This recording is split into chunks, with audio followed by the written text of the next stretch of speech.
क्या HDFC bank अभी भी इंडिया का गोल्ड स्टैंडर्ड प्राइवेट बैंक है या मर्जर के बाद वैल्यूएशन और ग्रोथ दोनों बदल गए हैं? एनआईएम, एनपीए, कासा और क्रेडिट ग्रोथ, क्या ये सब फ्यूचर की ग्रोथ को जस्टिफाई करते हैं और करंट प्राइस पर एचडीएफसी बैंक में एसआईपी, फ्रेश एंट्री या वेट करना बेहतर है? नमस्ते दोस्तों, आप देख रहे हैं बालाजी मार्केट इनसाइट्स, जहां हम हाइप नहीं, हार्ड डेटा और सिंपल भाषा में बात करते हैं। आज के इस वीडियो में हम एचडीएफसी बैंक का डिटेल्ड ब्रेकडाउन करेंगे, बिजनेस मॉडल और retail plus wholesale mix, fundamentals में NIM, NPA, ROA, ROE, CASA ratio और loan growth, valuation historical average के मुकाबले कहां खड़ा है और टेक्निकल्स में मेजर सपोर्ट, रेजिस्टेंस और ट्रेंड क्या सिग्नल दे रहे हैं। वीडियो के अंत तक आपके पास एक क्लियर व्यू होगा कि एचडीएफसी बैंक आपके लॉन्ग टर्म पोर्टफोलियो में पिलर बन सकता है या नहीं, और किस टाइप के इन्वेस्टर के लिए यह स्टॉक फिट बैठता है। शुरू करने से पहले एक ज़रूरी बात, ये पूरा वीडियो सिर्फ शैक्षणिक और एजुकेशनल पर्पस के लिए है। मैं सीबी रजिस्टर्ड एडवाइज़र नहीं हूँ। कोई भी बाय, सेल या होल्ड का फैसला लेने से पहले अपने रजिस्टर्ड फाइनेंशियल एडवाइज़र से सलाह लें और खुद की रिसर्च ज़रूर करें। बैंकिंग स्टॉक्स में निवेश हमेशा मार्केट रिस्क और क्रेडिट रिस्क के साथ आता है। चलिए अब सीधे एचडीएफसी बैंक के नंबर्स और चार्ट्स पर चलते हैं। एचडीएफसी बैंक के शेयर में निवेश करना है या नहीं, ये सवाल आज हर निवेशक के मन में है। आइए इस बैंक की पूरी कहानी को समझते हैं, बिना किसी झूठे वादे के, सिर्फ तथ्यों के साथ। एचडीएफसी बैंक आज भारत का सबसे बड़ा प्राइवेट सेक्टर का बैंक है, लेकिन क्या इसके शेयर में पैसा लगाना सही है? इसका जवाब जानने के लिए हमें इसकी फाइनेंशियल परफॉर्मेंस, बिजनेस स्ट्रैटेजी और मार्केट पोजीशन को गहराई से समझना होगा। पहले बात करते हैं इसकी लेटेस्ट फाइनेंशियल रिजल्ट्स की। Q2 FY 25-26 में एचडीएफसी बैंक का नेट प्रॉफिट 20,363 करोड़ रुपए रहा, जो पिछले साल के मुकाबले 9.32% बढ़ा है। ये ग्रोथ रेट देखने में अच्छी लगती है, लेकिन अगर हम इसे दूसरे बड़े बैंकों से कंपेयर करें तो आईसीआईसीआई बैंक का ग्रोथ रेट केवल 2.85% था। इससे पता चलता है कि एचडीएफसी बैंक अभी भी अपने कंपेटिटर से बेहतर परफॉर्म कर रहा है। बैंक का टोटल इनकम भी इंप्रेसिव है। Q2 में ये 86,993 करोड़ रुपए रहा, जो 4.81% की ग्रोथ दिखाता है। लेकिन यहाँ एक इंपॉर्टेंट पॉइंट है, ये ग्रोथ रेट पहले के मुकाबले स्लो हो रही है। FY 25 में बैंक का कंसोलिडेटेड नेट रेवेन्यू 3,46,149 करोड़ रुपए था। अब आते हैं टेक्निकल एनालिसिस पर। एचडीएफसी बैंक का करंट शेयर प्राइस 1,004 रुपए के आसपास है। इसका मार्केट कैप 15,44,865 करोड़ रुपए है, जो इसे भारत के सबसे वैल्यूएबल बैंक्स में से एक बनाता है। ईपीएस यानी अर्निंग्स पर शेयर 12.78 रुपए है, जो एक हेल्दी नंबर है। बैंक की बैलेंस शीट भी मजबूत है। टोटल एडवांसेस 27,24,938 करोड़ रुपए हैं, जो पिछले साल के मुकाबले 6.2% बढ़े हैं। टोटल डिपॉजिट्स भी अच्छी ग्रोथ दिखा रहे हैं। नेट इंटरेस्ट मार्जिन 3.13% है, जो इंडस्ट्री एवरेज से बेहतर है। लेकिन यहाँ कुछ चिंता की बातें भी हैं। बैंक का एसेट क्वालिटी में कुछ प्रेशर दिख रहा है। Credit cost net of recoveries 0.29% है, जो पहले के मुकाबले बढ़ा है। ये दिखाता है कि बैड लोन्स की प्रॉब्लम अभी भी है, हालांकि ये कंट्रोल्ड लेवल पर है। अब बात करते हैं शेयर होल्डिंग पैटर्न की। ये बहुत इंटरेस्टिंग है। फॉरेन इंस्टीट्यूशनल इन्वेस्टर्स यानी FII का होल्डिंग 48.39% है, जो बहुत हाई है। म्यूचुअल फंड्स का होल्डिंग 26.02% है। रिटेल इन्वेस्टर्स का होल्डिंग केवल 15.35% है। ये पैटर्न दिखाता है कि फॉरेन इन्वेस्टर्स को इस बैंक पर भरोसा है, लेकिन ये भी रिस्क है कि अगर ग्लोबल मार्केट में कोई प्रॉब्लम आए तो FII सेलिंग कर सकते हैं। एक बहुत इंपॉर्टेंट पॉइंट ये है कि एचडीएफसी बैंक में कोई प्रमोटर होल्डिंग नहीं है। ये एचडीएफसी लिमिटेड के साथ मर्जर के बाद हुआ है। ये गुड गवर्नेंस का साइन है, लेकिन ये भी मीन्स करता है कि कोई स्ट्रॉन्ग प्रमोटर बैकिंग नहीं है।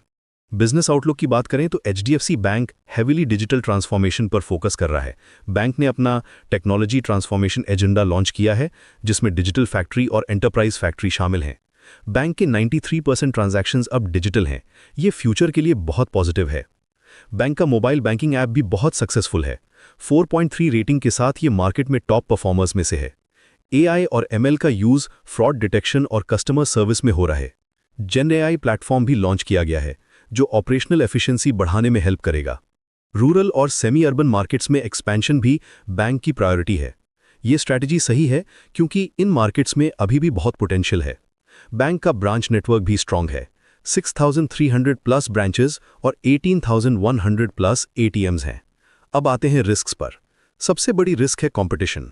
आईसीआईसीआई बैंक, एक्सिस बैंक और कोटक महिंद्रा बैंक सभी एग्रेसिव स्ट्रैटेजीज अपना रहे हैं।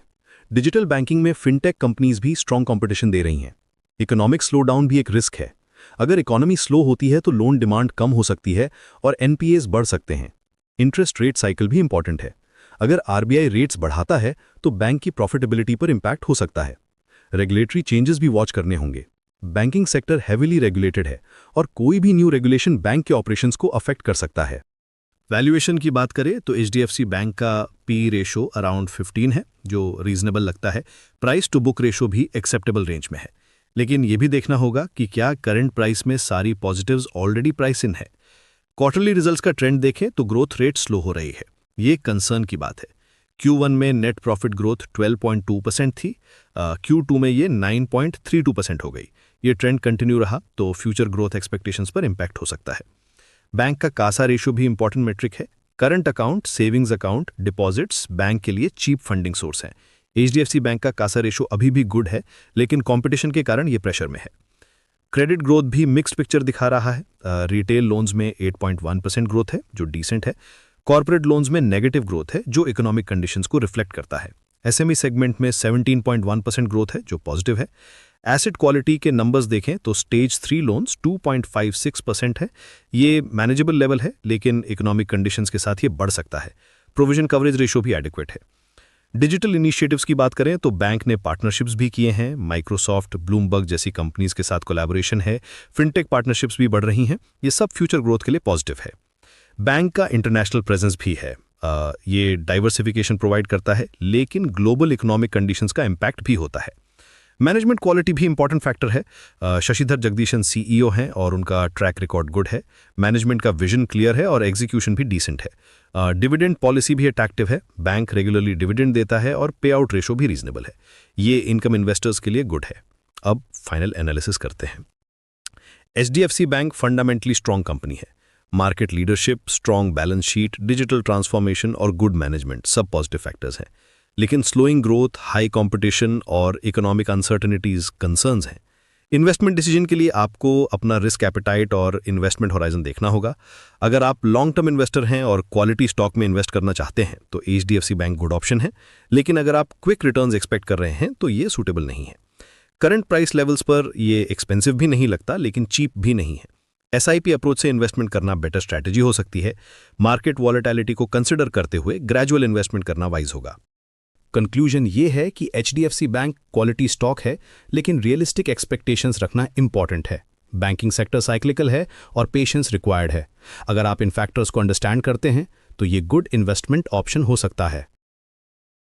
तो दोस्तों, ये था हमारा डेटाबेस्ड नजरिया एचडीएफसी बैंक पर, जहां हमने मर्जर के बाद का पिक्चर, फंडामेंटल्स और टेक्निकल्स तीनों को साथ में देखा।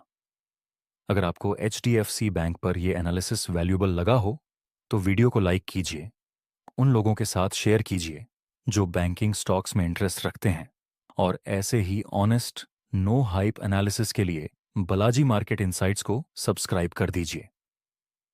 कमेंट में लिखिए, क्या आप एचडीएफसी बैंक के शेयर होल्डर हैं? आपका व्यू लॉन्ग टर्म कंपाउंडिंग वाला है या शॉर्ट टर्म स्विंग वाला?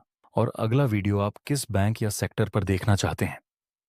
हमारी कोशिश यही रहती है कि हम कोई टिप्स या गारंटीड टारगेट का वादा ना करें, सिर्फ साफ डेटा, लॉजिकल एनालिसिस और सिंपल एक्सप्लेनेशन दें, ताकि फाइनल डिसीजन हमेशा आपका हो। एक छोटा रिमाइंडर, यह वीडियो केवल एजुकेशन और नॉलेज के लिए है। यह किसी भी तरह की पर्सनल बाय, सेल या होल्ड की सलाह नहीं है। स्टॉक मार्केट में निवेश हमेशा रिस्क के साथ आता है, इसलिए कोई भी फैसला लेने से पहले अपने फाइनेंशियल एडवाइजर से सलाह और खुद की रिसर्च जरूर करें।